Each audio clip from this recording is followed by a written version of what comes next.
Yo, salom hammaga. Bugun biz mana anime qanaqa qilib hayotimni o'zgartirib yuborgani va anime ko'rishni qanday boshlaganim haqida gaplashamiz. Bu meni birinchi YouTube videom bo'lgani uchun xatolar bo'lishi mumkin va montajdagi xatolar uchun oldindan uzr so'rayman. Agarda bu videomiz sizga qiziqmasligidan qat'iy nazar, like va subscribe qo'yish esingizdan chiqmasin. Obuna bo'lib qo'yishingiz vaziyatingizga qarang. Agar sharoit og'ir bo'lsa shart emas.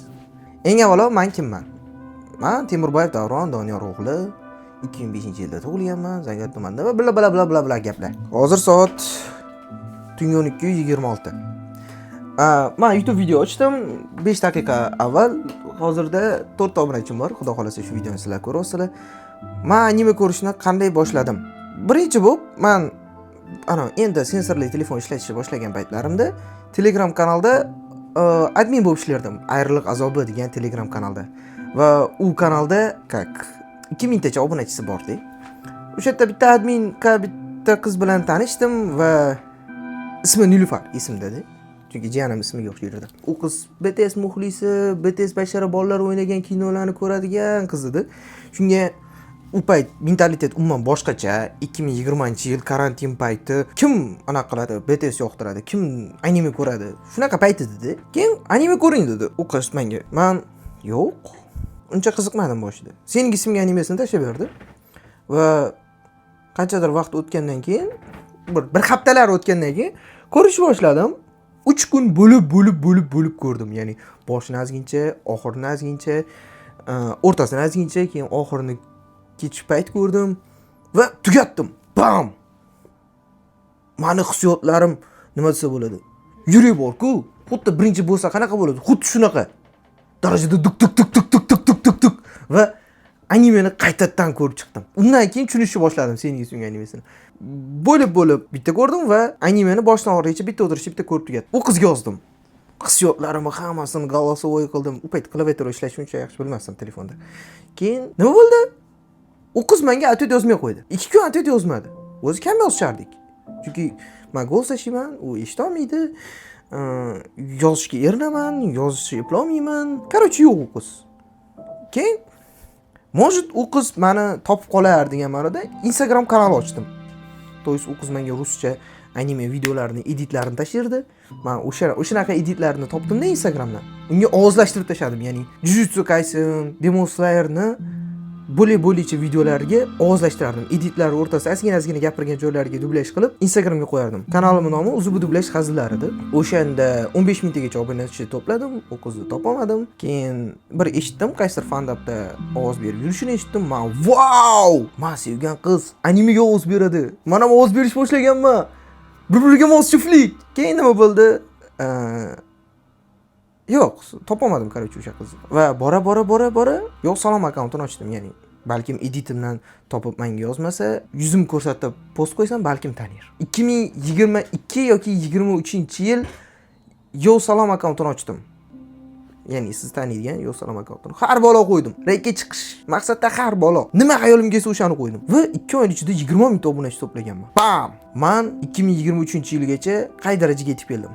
Dars to'xtaymiz va o'tmishga qaytamiz. Shu paytgacha men anime bo'lichalariga ovoz berib keldim. Keyin bu animelarga kirmoqchi bo'ldim, chunki u qizga men yoqishim kerak edi. Va u qizni topolmadim.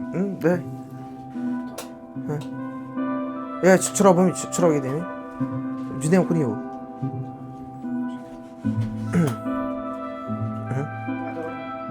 Xo'p, shu joyda to'xtab, o'tmishga qaytamiz.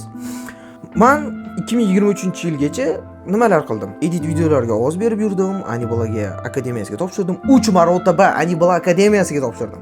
Tasavvur qiling, 4-chi Anibala akademiyasiga kirdim. Bu 3 yil deganda, 3 ta Anibala akademiyasiga topshirish deganda, bu 1 yilda 2 marta bo'ladigan akademiyaga 1 yilda 2 marta topshirganman.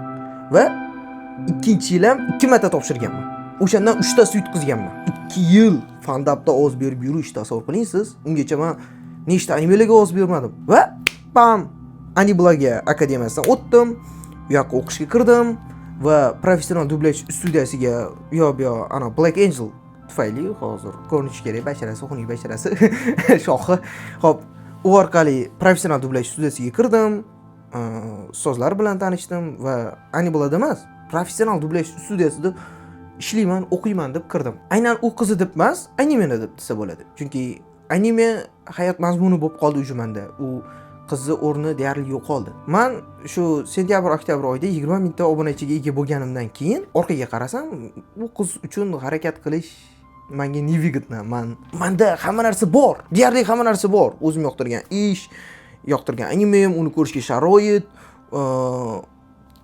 bu narsamni hurmat qiladigan odamlar. Instagramda 22 mingta, 23 mingta obunachi bo'lgan paytim, u qiz menga yozdi. Salom Davron, yaxshimisiz? Charchamaysiz? Men tanizman, Nilfarman. Meni bo'lsa, oha, qiziq. Bu joyda suv ichib oling. Bilmadim, balkim kibrlanib ketganimgami yo bo'lmasam tez Instagramda ko'p obunachiga ega bo'lganimgami? Yo'q, menga kerak emas ekan u qiz degan xayolga keldim. O'zi avvalo kelib bo'lgandim. Keyin hayot yanada yaxshilandi. Ya'ni maqsad o'zgardi. Maqsad kimnidir topish emas, maqsad qayerdadir o'zingni o'rningni mahkam ushlab qolish. Men qayerdaman va o'sha yerdagi o'rnimni egallab qolish edi. Bunga qarshi chiqqan odamlar juda ham ko'p edi. Haligacha ham qarshi odamlar bor. Ko'pchiligimizda bitta narsa bo'ladi. Anime ko'rsam yoki o'zim yoqtirgan ish qilaman desam, uydagilarim qarshi bo'ladi. Oila a'zolarim qarshi bo'ladi. Qarindosh urug'lar nima deydi? Instagramga chiqsam, xolalarim, oyim bilan adam nima deydi? Biz oila unaqa emas degan narsada men yengib o'tdim deb ayta olaman. Agar bu videoni oyim, adam yoki qaysi qarindoshim ko'rayotgan bo'lsa, men juda ko'p narsalardan voz kechdim va juda ko'pchilikka qarshi chiqdim. Oilamga.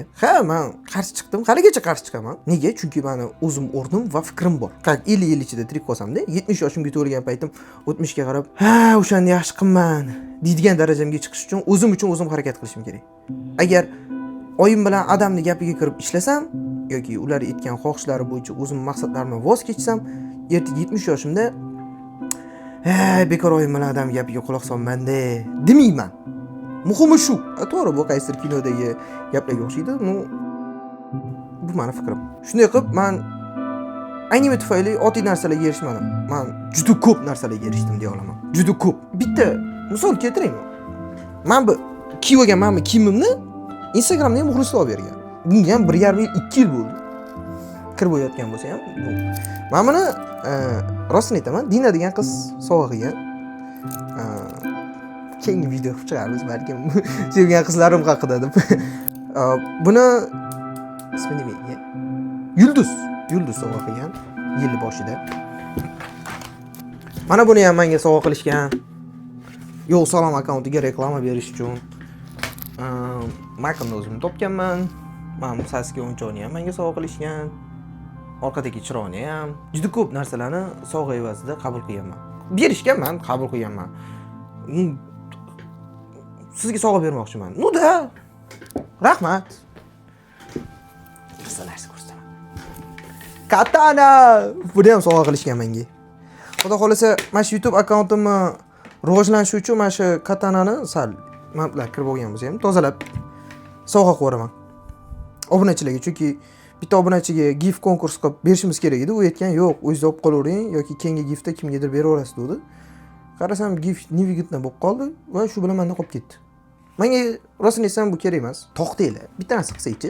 YouTube kanalim haqida edit tayyorlagan har bitta odamga konkursga kiritib qo'yamiz va kimning editi eng ko'p prosmotr to'plasa, meni Facebook qatnashgan, meni YouTube kanalimning linki bor. Post ko'p prosmotr to'plasa, mana shu katanani podarka qo'yaman. Javob. Chunki bu baribir birovniki. O'zimni olib qo'yim kelmayapti. Keyingi safargilarga mo'sh Sasuke'ni beraveramiz. Qiziq o'yinchoq. Mana. Sasuke'jon. Buni katanasi qani? Mana toparmiz. O'zini katanachasi bor. Meni qurbim yetadi. Hozirda kimgadir qanaqadir anime aksessuar sovg'a qilishga yoki xuddi sovg'a qilishga. Bo'ldi shu.